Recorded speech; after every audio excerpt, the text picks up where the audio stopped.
ఇక మాజీ ఎమ్మెల్యే వల్లభనేని వంశీని 3 రోజుల పోలీస్ కస్టడీకి Vijayawada SC ST special court అనుమతించింది. ఇక ఉదయం 10 గంటల నుంచి సాయంత్రం 5 గంటల వరకు విచారించేందుకు అనుమతించింది. ఇక లాయర్ సమక్షంలో విచారించాలని ఆదేశించింది.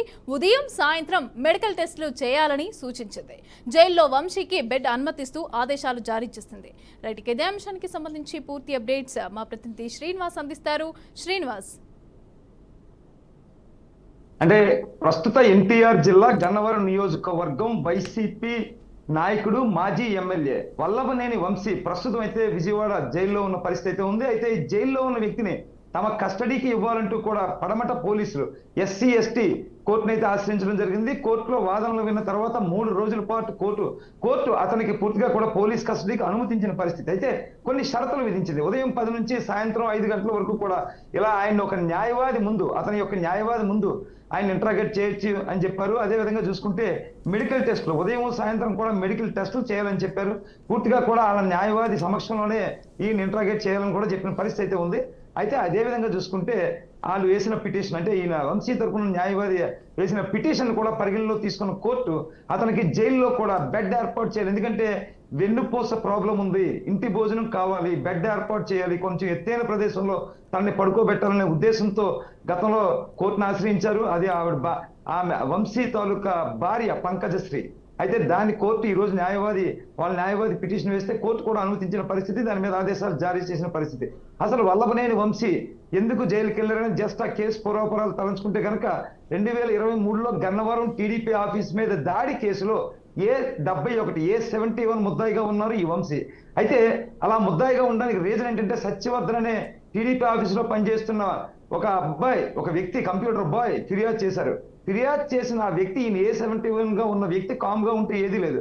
ఆ A71 గా ఉన్న వ్యక్తి సత్యవర్ధన్ తీసుకెళ్లి ఒక దగ్గర నిర్బంధించి పూర్తిగా ఎక్కడంటే వాళ్ళ ఉండే ఇంట్లోనే ఆ లిఫ్ట్ లో ప్రయాణం చేసిన దృశ్యాలు కూడా వీడియోలు బయటకు వచ్చినాయి.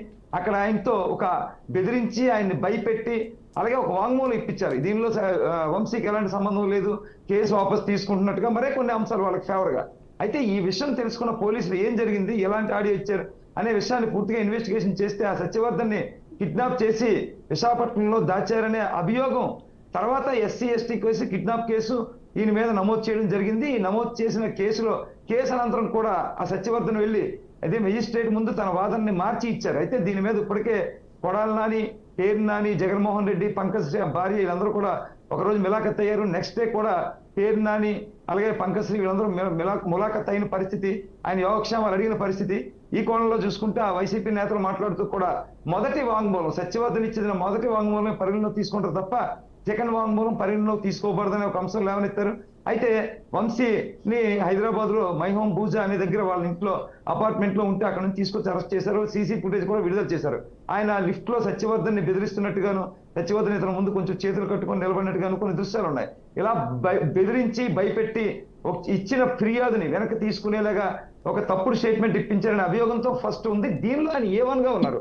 నిజానికి చెప్పాలంటే A71 గా ఉన్న కేసు యాక్చువల్ గా పెద్ద కేసు ఏం కాదు. 71 మందిలో చాలా మందిలో ఈయన 71 ముద్దాయి. కానీ అది కూడా ఉండకూడదనే ఉద్దేశంతో ఈయన చేసిన ఈ పని ఇప్పుడు ఈ కిడ్నాప్ కేసులో A1 ముద్దాయిగా ఉంది. ఆ కుర్రాడు సత్యవర్ధన్ అనే వ్యక్తి ఎస్సీ కావడంతో అది ఎస్సీ ఎస్టీ కోర్టులో ట్రయల్ అవుతా ఉంది. ఏదేమైనా సరే ప్రస్తుతం అయితే కొంత ఆంధ్రప్రదేశ్ వ్యాప్తంగా కూడా వంశీ ఎపిసోడ్ కొంత హాట్ టాపిక్ గా ఉందనే మనం చెప్పుకోవచ్చు. మమత, రైట్.